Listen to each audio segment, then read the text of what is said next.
Fala aí, fiel, tudo certo com vocês? Bom, e o tal centroavante que o presidente diz já ter contratado junto com o volante José Martínez, na verdade é o espanhol Héctor Hernández, tá? Atacante de 28 anos que tem um acordo encaminhado com o clube desde a semana passada. Tá só esperando resolver as questões mais burocráticas para ser anunciado pelo clube, já que nem empregado ele tá, né? Até o fim do mês passado jogava no Chaves de Portugal, o mesmo time, aliás, do Hugo, nosso goleiro, que acabou sendo rebaixado e por isso ele não renovou. E assim, fiel, ele, diferente do Guido Carrilho que nós falamos ontem, além de ser mais novo, né, só ter ali 28 anos, ele também tem uma estatura menor, apenas 1,80, ou seja, é menor até do que o Yuri, que nem é tão alto para posição, mas ainda assim é um bom cabeceador, né, dizem as más línguas, tem presença de área, tem um físico parrudo, é bom para receber aquela bola de costas lá ele, e no geral, cara, é mais próximo do Pedro Raul do que do Yuri, em perfil de jogador. Por sinal, essa última temporada dele na Liga Portuguesa foram 14 gols em 32 jogos, tá, das melhores marcas de sua carreira, que pô, pra um time rebaixado também, é até que bastante, né, é o típico centroavante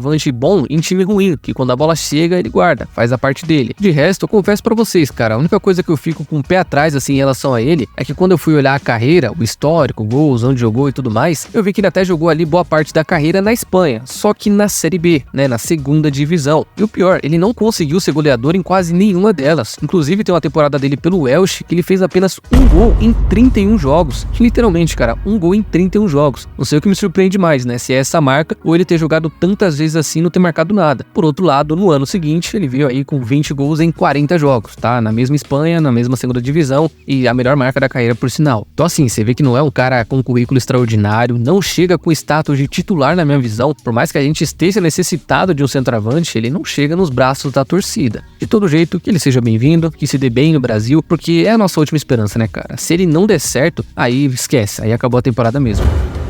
E olha só que coisa, hein, fiel? O Corinthians está encaminhado com o espanhol, mas também não desistiu de trazer o argentino que nós falamos ontem. Pois é, o Guido Carrilho, o atacante do Estudiantes, segue na mira da diretoria e muito por um desejo do Ramon. Acontece que o primeiro nome citado, né, o espanhol, estaria vindo por uma oportunidade de mercado, né? Viram um bom momento para trazê-lo e contrataram. Enquanto o Carrilho seria um pedido do Ramon. Esse sim é o cara que o Ramon quer no seu elenco. Só que assim, fiel, a gente sabe muito bem, né? O Corinthians já tem 2 centroavantes no elenco, o Pedro Raul e o Yuri. Então, por que estariam trazendo mais 2 de uma só vez, né? Não tem necessidade, a não ser que alguém já esteja negociado. E lembrando que alguns vídeos atrás, eu citei aqui o desejo da diretoria em envolver o Pedro Raul em algum negócio com o Santos, que por ser da Série B, não teria problema com esse lance dos 7 jogos no Brasileiro. Ou seja, se o Corinthians trouxer um e na sequência trazer mais um, aí é certeza que alguém não vai continuar no elenco, tá? E mais, é válido lembrar também que a regra dos estrangeiros, né, passou de 7 para 9, não faz nem muito tempo. E ultimamente, os 3 que tem no elenco são titulares, né, mas o Palácios que não joga só ano que vem e não tem nenhum no banco. Então, com relação a isso, podem ficar tranquilos que não será um problema tão cedo. Ainda assim, confesso que me espanta essa negociação com 2 centroavantes. Mas também não vou reclamar, vai que um não dá certo. Aí pelo menos já tem o outro para cobrir e fazer esse revezamento muito doido em 3 competições, certo? Em má fase já vai fazer um bom tempo, o volante Ranieri, fiel, infelizmente teve uma lesão na panturrilha confirmada nessa quinta-feira e não só é um desfalque certo pro Ramon contra o Fluminense, como ele corre o risco de ficar até 2 semanas de fora, dependendo da gravidade da lesão. E lembrando que o Alex Santana já é desfalque há um tempo e mais agora com o Ranieri, o Ramon fica com apenas 3 opções para posição. E isso que nós consideramos, né, fiel, porque se for na ideia dele, só tem ali o Charles e o Rian, porque o Bidon é o meia. Ou seja, tá escasso de opções, mano. E ultimamente ele até vem apelando pro André Ramalho fazer essa função, geralmente no segundo tempo, só que como ele já é o titular, a não ser que seja normal colocar 4 zagueiros em campo, não dá pra contar com ele como opção. Então, é uma perda significativa sim pro elenco e que só reforça a necessidade de mais um volante. Enfim, pelo menos nesse final de semana não vai fazer tanta diferença, até porque a dupla que deve ir a campo já não contaria com ele em nenhum momento, tá? Imagino que será Rian e Charles e o Garro na frente daquele jeitão que nós estamos ligados. Mas é isso, desejo aqui uma boa recuperação pro Ranieri e que volte bem, né, cara? Volte com aquele pitbull que nós conhecemos no Paulista, que tá devendo futebol há um tempo e espero que essa lesão faça ele repensar um pouquinho mais nas suas decisões, fechou?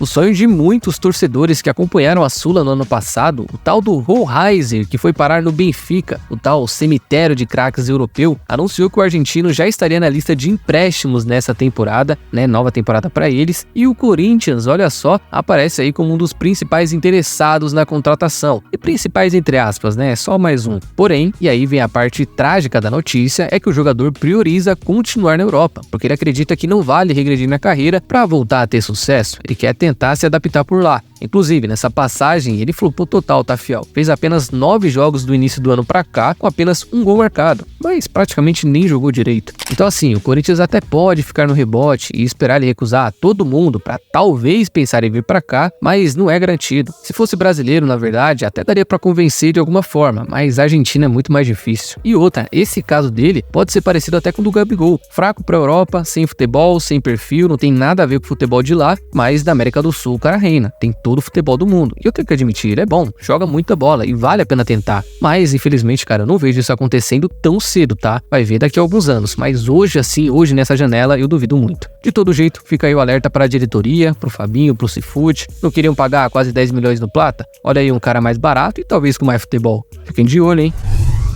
Pô, e essa história que o Samir Carvalho trouxe, hein? Dizendo que a diretoria teria recusado um patrocínio da Shopee por medo de virar chacota. Como assim, cara? Pois é, segundo ele, as negociações seriam primeiramente para um patrocínio pontual pro jogo contra o Grêmio, mas pelas conversas, né, pela forma como ficaram ali trocando ideia, acabariam se tornando fixo no futuro próximo. E os valores seriam bons, né? Vindo de uma empresa de fora, claro que os valores são muito interessantes. O negócio é, fiel, acabou não avançando porque a diretoria entendeu que em dado momento viraria alvo de piadinha nas redes sociais de rivais e até dos próprios torcedores. Do tipo, lá a diretoria da Shopee, estão trazendo o Balotelli da Shopee, o sei lá quem da Shopee e isso e aquilo. Igual quando a gente brinca com não sei quem do Paraguai. É uma piadinha, cara, não tem nada demais. E aí ele diz que a diretoria até mantém contato, mas que esfriou as negociações pela repercussão. Só que com todo respeito ao Samir, eu não acho que isso tenha acontecido, cara, com todo respeito mesmo. Não existe isso. Cara, por mais que eu não duvide disso, né, principalmente do Augusto, eu acho que só não foi pra frente por um motivo bem mais plausível. Porque se tem uma coisa que é comprovado no mundo do marketing é que não importa se vão falar bem ou mal, o importante é que falem de você. E eu tenho quase certeza que se esse fosse realmente o problema, alguém daria um toque no Augusto dizendo isso, porque é óbvio, é claro, né? Mas fica aí a notícia do Samir. Tenho minhas dúvidas, confesso, mas também não duvido, certo?